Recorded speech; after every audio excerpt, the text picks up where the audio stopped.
Those who live according to the sinful nature have their minds set on what that nature desires, but those who live in accordance with the Spirit have their minds set on what the Spirit desires.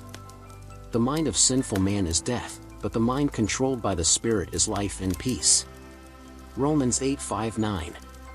Today we will delve into a transformative teaching of Jesus, especially relevant when we find ourselves trapped in harmful patterns that seem resistant to change. Have you ever experienced this? In our journey through life, we encounter the crossroads between light and darkness, between our highest ideals and the destructive behaviors that seem to have absolute control over us.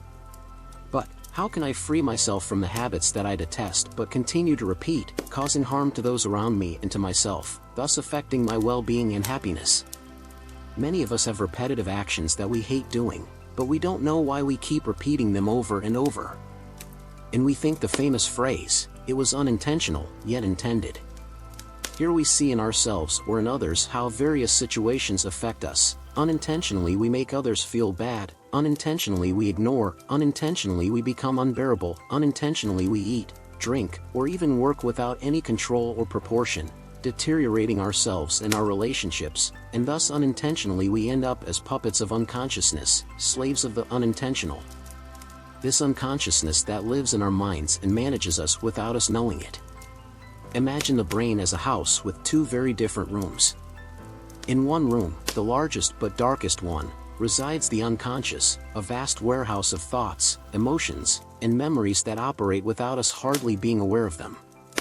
It's like a cellar full of boxes, where thoughts and desires are hidden in plain sight, governing our actions from the shadows. In contrast, in the other room, smaller but well lit, is consciousness. It's like a laboratory where we can clearly see what's happening and make conscious decisions. Here, we have the power to examine our thoughts and behaviors clearly, allowing us to take control of our lives. However, what's interesting is that most of our actions, more than 80%, come from the unconscious, and only 20% from the conscious. This means that much of what we say, do, or feel is influenced by mental processes that operate beneath our consciousness. It's as if we were being guided by invisible threads, acting according to patterns established in our minds without even being aware of it. This brain metaphor offers us a powerful perspective on how we operate in everyday life. It reveals that, although we believe we are making conscious decisions, in reality, much of our actions are being dictated by unconscious processes. Therefore, understanding the dynamics between these two rooms of our mind is crucial to be able to change our unwanted habits and behaviors. Until you make the unconscious conscious, it will direct your life and you will call it fate. Carl Jung. When we allow our actions to be directed by unconscious thoughts, we find ourselves trapped in an endless cycle of repetitions.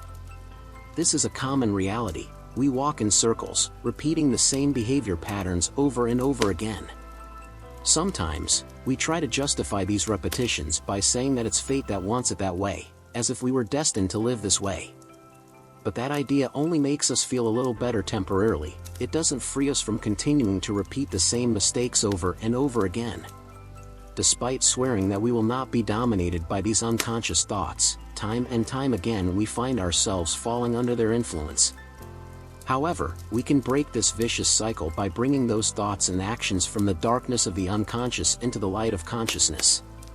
It's like taking something out of the dark forest of the unknown and bringing it to a laboratory where we can examine it clearly. Many of us may choose not to confront these thoughts and actions, preferring to leave things as they are and resign ourselves to what seems to be our fate. But why not challenge this idea?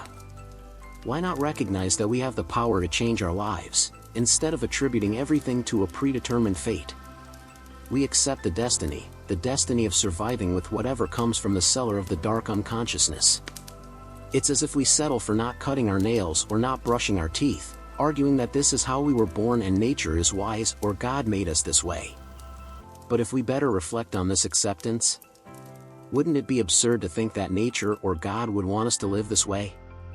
If it were really so, that nature or God wanted us to brush our teeth, then we could expect to see trees with toothbrushes hanging, for example.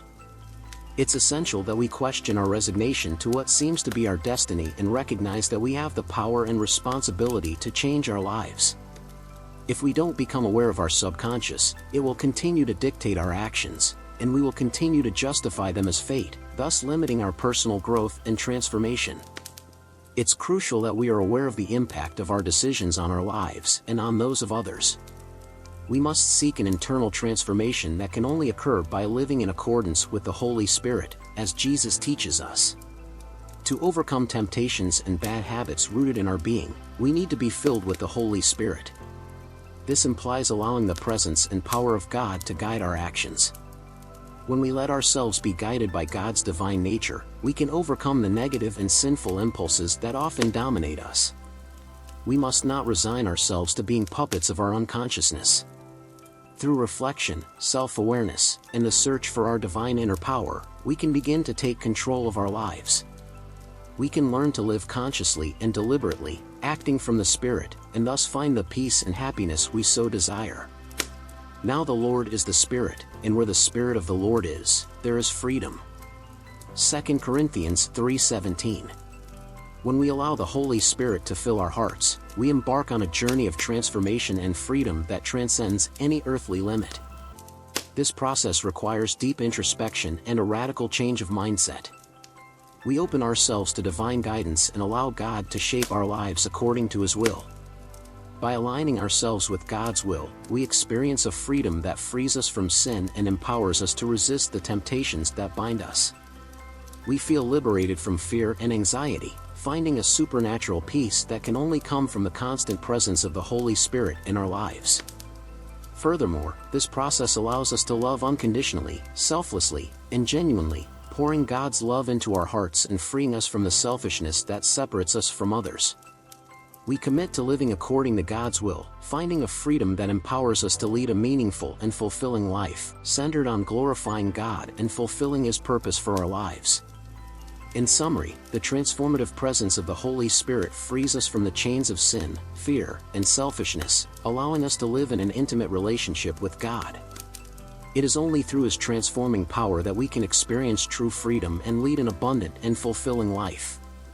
Allow the Holy Spirit to guide your life and experience the freedom that only He can offer.